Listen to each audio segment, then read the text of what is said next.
Thanks very much. Rockers. Jazzers. Samplers.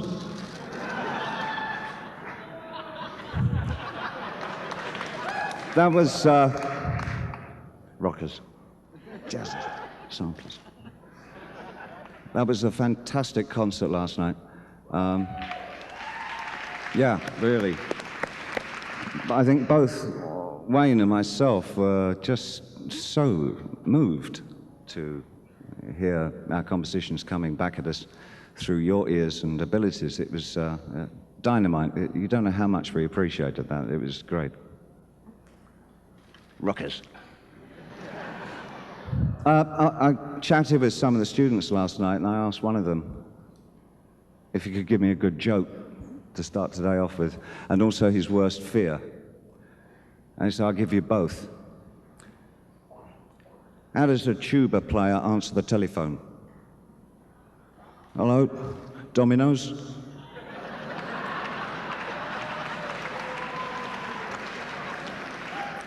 Thank you, I says. Oh, I should remind you that anybody left over from the proceedings today can join my wife and I at Little Stevie's for a slice. Dunkin' Donuts then, all right. Samplers.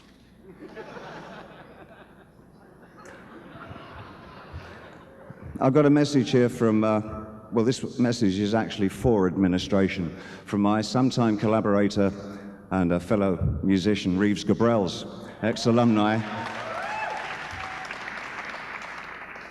It says here, I haven't forgotten that $900 I owe for my last semester. I should point out that this has been owing since spring of 1980. He goes on, I read recently in Allegro that they are holding an unclaimed check for me backdating from my days with Tin Machine. Well, that should wipe out about $30 worth right there. As always on occasions like this, I really never know what to do, which is pretty much the way that I've handled my career as a musician, writer. I guess any list of advice I have to offer to a musician always ends with, if it itches, go and see a doctor.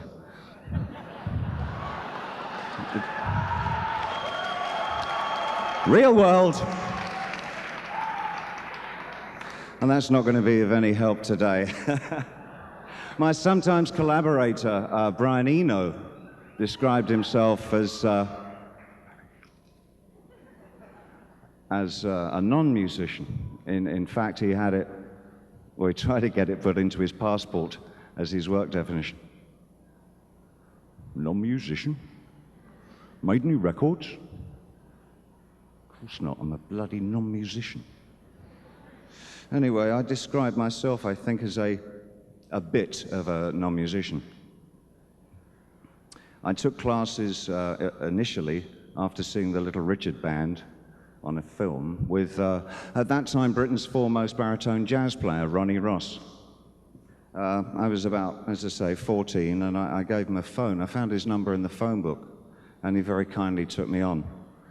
But I quickly found that what was written as it's a George Redman composition, West Coast band, 60s. You wouldn't know about it. When I started playing it, came out as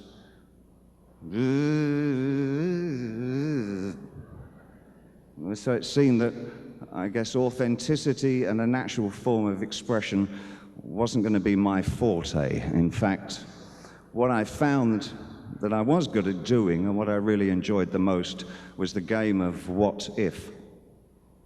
What if you combined Brecht-Weill musical drama with rhythm and blues?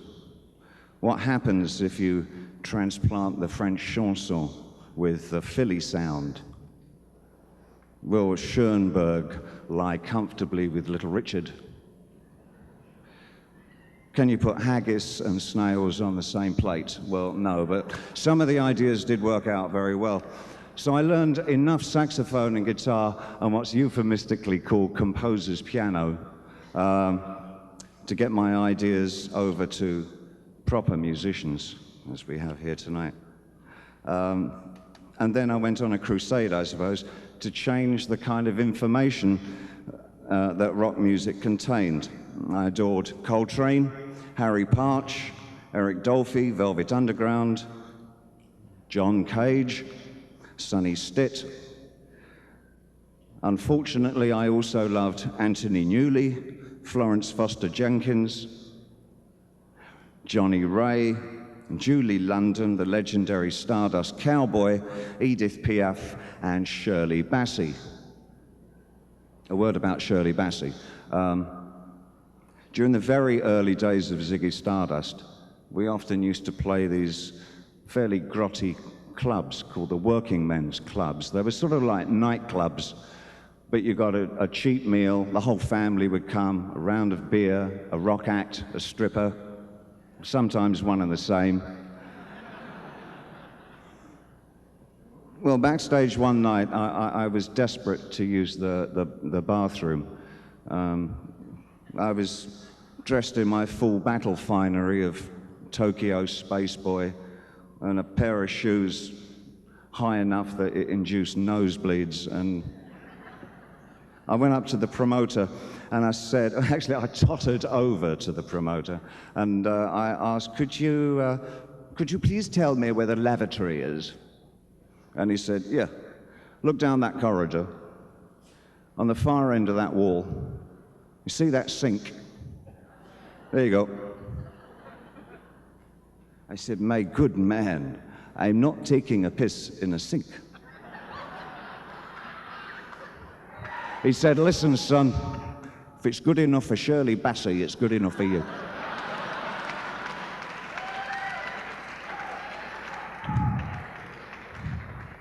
Rockers.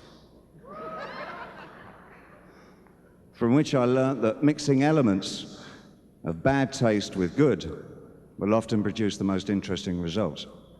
So in short, I didn't feel comfortable as a folk singer or an R&B singer or a balladeer. I was drawn more and more to the idea of manipulation of signs rather than individual expression, a concept that really had its start in the late 50s with pop art. And by the early 70s, I found myself making what British writer Simon Frith described as art pop. It wasn't so much about how I felt about things, but rather how things around me felt. To put it simply, I had discovered the Englishman's true place in rock and roll. This all sounds, I suppose, quite dispassionate, but believe me, still, even now, when I hear the most fantastic solo being played on a CD and it's on the fade out, I still rush over to the volume switch and bring it up in proportion to the way it's fading down so I can catch that last note. It still is very much my life. It's impossible for me to talk about popular music without mentioning of probably my greatest mentor, John Lennon.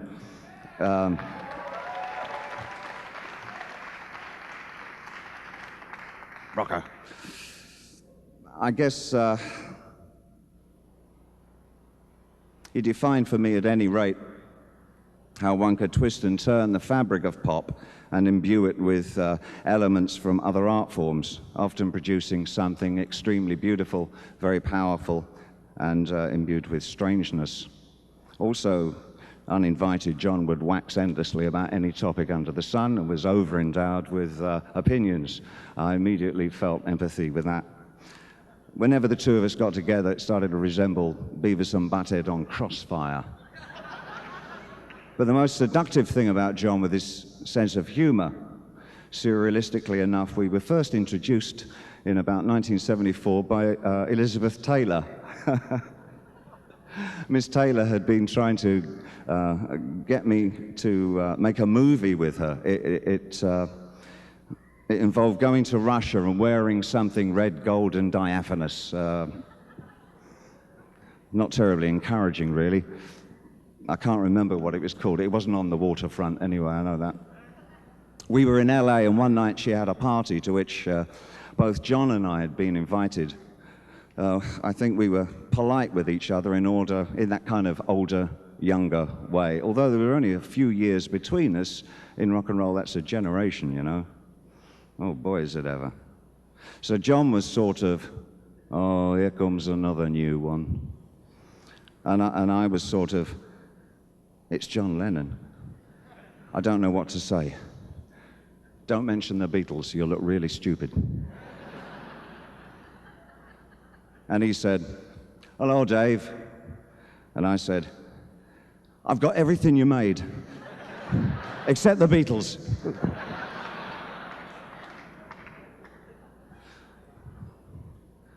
A couple of nights later, we found ourselves backstage at the Grammys, where I had to present the thing to Aretha Franklin. Before the show, I'd been telling John that I didn't think America really got what I did, that I was misunderstood. Remember, I was in my 20s and out of my head. So the big moment came, and I ripped open the envelope and announced, the winner is Aretha Franklin. Aretha steps forward and, with not so much as a glance in my direction, snatches the trophy out of my hands and says, thank you, everybody. I'm so happy I could even kiss David Bowie. Which she didn't, and promptly spun around and swanned off stage right. So I slunk off stage left, and John bounds over and gives me a theatrical kiss and a hug and says, see, Dave, America loves you. We pretty much got on like a house on fire after that. He once famously described glam rock as just rock and roll with lipstick on. He was wrong, of course, but it was very funny. Towards the end of the 70s, a group of us went off to Hong Kong on a holiday, and John was in sort of house husband mode and wanted to show Sean the world. And during one of our expeditions through the back streets, a kid comes running up to him and says, are you John Lennon? And he said, no, but I wish I had his money, which I promptly stole for myself. You David Bowie? No, but I wish I had his money. It's brilliant. It was such a wonderful thing to say. The kid said, oh, sorry, of course you aren't, and ran off. I thought, this is the most effective device I've heard. I was back in New York a couple of months later in Soho, downtown. Jazzers. Samplers. And a voice piped up in my ear, are you David Bowie? And I said, no, but I wish I had his money. You lying bastard, you wish you had my money. It was John Lennon.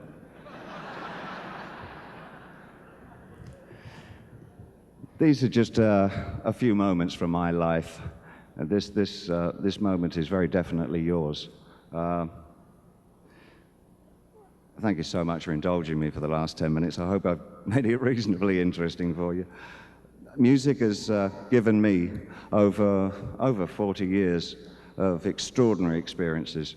I can't say that life's pains or more tragic episodes have been diminished because of it, but it's allowed me so many moments of companionship when I've been lonely, and a sublime means of communication when I've wanted to touch people.